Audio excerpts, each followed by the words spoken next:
دیوانوں اٹھو ایک کام کرو، دیوانوں اٹھو ایک کام کہ دیوانوں اٹھو ایک کام کرو اور وہ بھی صبح و شام کرو، کہ دیوانوں اٹھو ایک کام کرو اور وہ بھی صبح و شام کرو، اسلام کا پرچم ہاتھ میں لو، پیغام شریعت عام کرو، کہ اے کاش کبھی آقا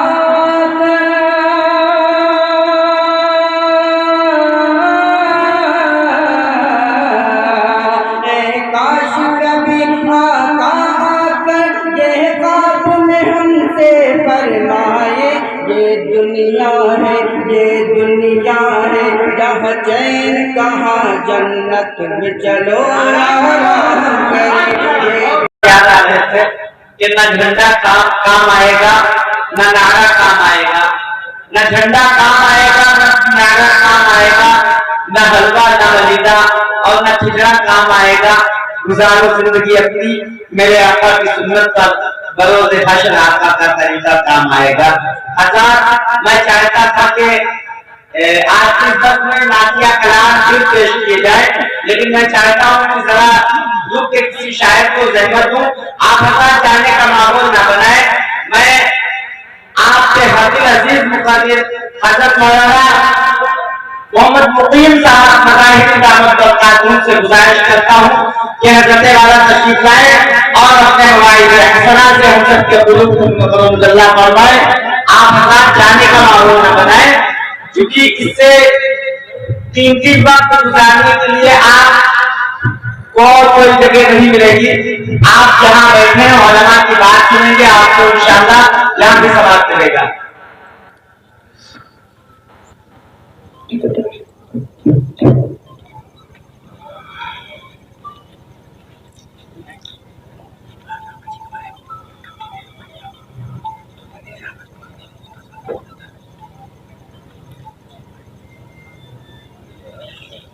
الحمد لله نحمده ونستعينه ونستغفره ونؤمن به ونتوكل عليه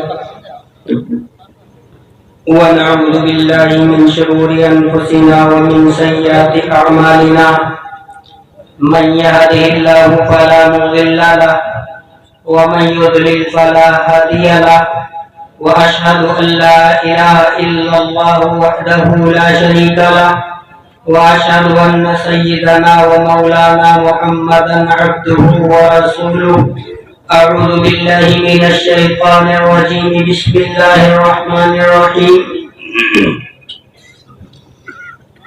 إنما المؤمنون الذين إذا ذكر الله وجلت قلوبهم وإذا تليت عليهم آياته زادتهم إيمانا وعلى ربهم يتوكلون، الذين يقيمون الصلاة ومما رزقناهم ينفقون، أولئك هم المؤمنون حقا۔ صدق الله مولانا العظيم وصدق رسوله النبي الكريم، ونحن على ذلك لمن الشاهدين والشاكرين، والحمد لله رب العالمين۔ اسٹیج پر رونق افروز علماء کرام، قرآن اعظام اور معزز سامعین کرام، اللہ تبارک و تعالی کا فضل ہے کہ اللہ رب العزت نے ہمیں اور آپ کو دین کی نسبت اکٹھا ہونے کی توفیق عطا فرمائی۔ عزیزان محترم، میں نے قرآن مقدس کی ایک آیت تلاوت کی۔ اللہ سے دعا ہے کہ اللہ تبارک و تعالی کسی کے تعلق سے کچھ ایسی باتیں زبان سے نکلوائے جو ہمارے اور آپ کے لیے مفید اور کارآمد بن سکے۔ میں نے قرآن مقدس کی جو آیتیں تلاوت کی ہیں، ان کے اندر اللہ تبارک و تعالی نے اہل ایمان کی صفات کو بیان کیا ہے کہ اگر یہ چیزیں انسان کے اندر پائی جائیں گی. اگر یہ خوبیاں کسی انسان کے اندر ہوں گی تو وہ اللہ کے نزدیک اہل ایمان کہلائے گا.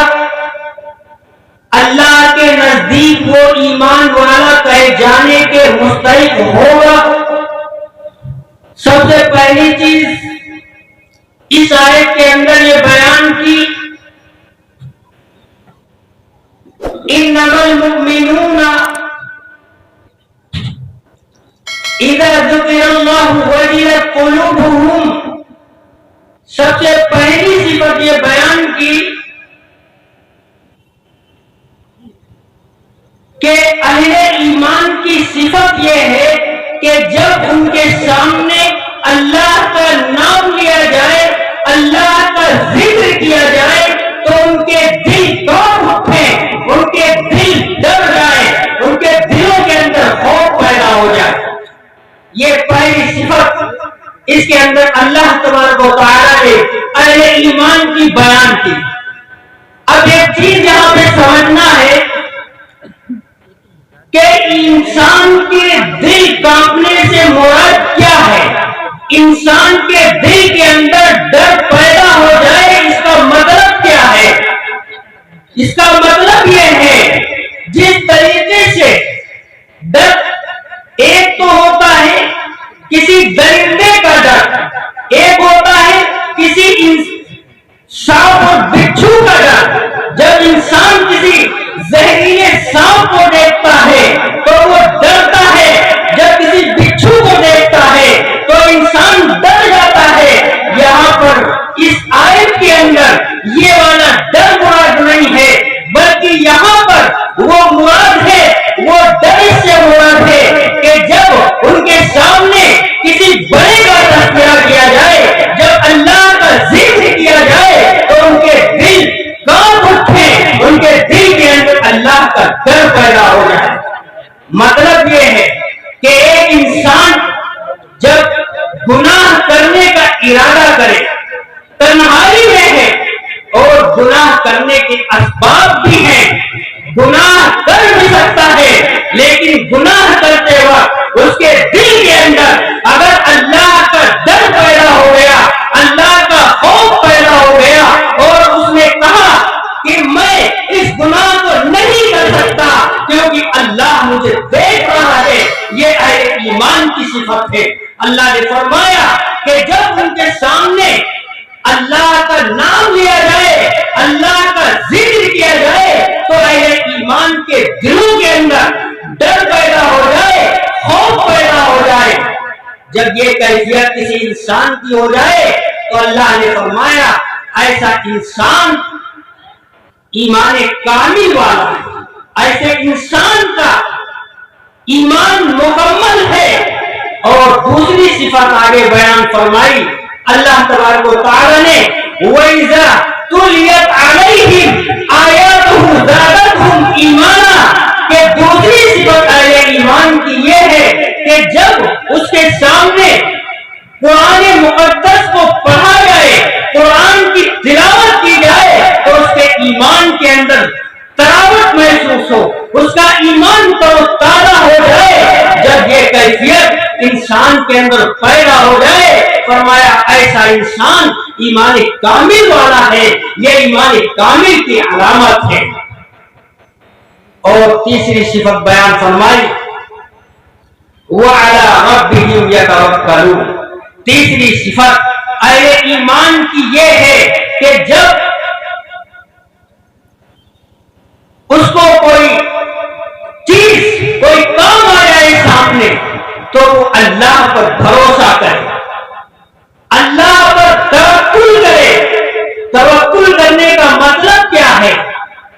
دو چیزیں ہیں یہاں پر, ایک ہے توکل اور ایک ہے تعتل. توکل شریعت کے اندر جو بات کی جاتی ہے وہ توکل کی جاتی ہے, تعتل کی بات شریعت کے اندر نہیں کی جاتی. تعتل اور توکل کا مطلب کیا ہے, دونوں میں فرق کیا ہے؟ فرق ہے, اس فرق کو سمجھیے.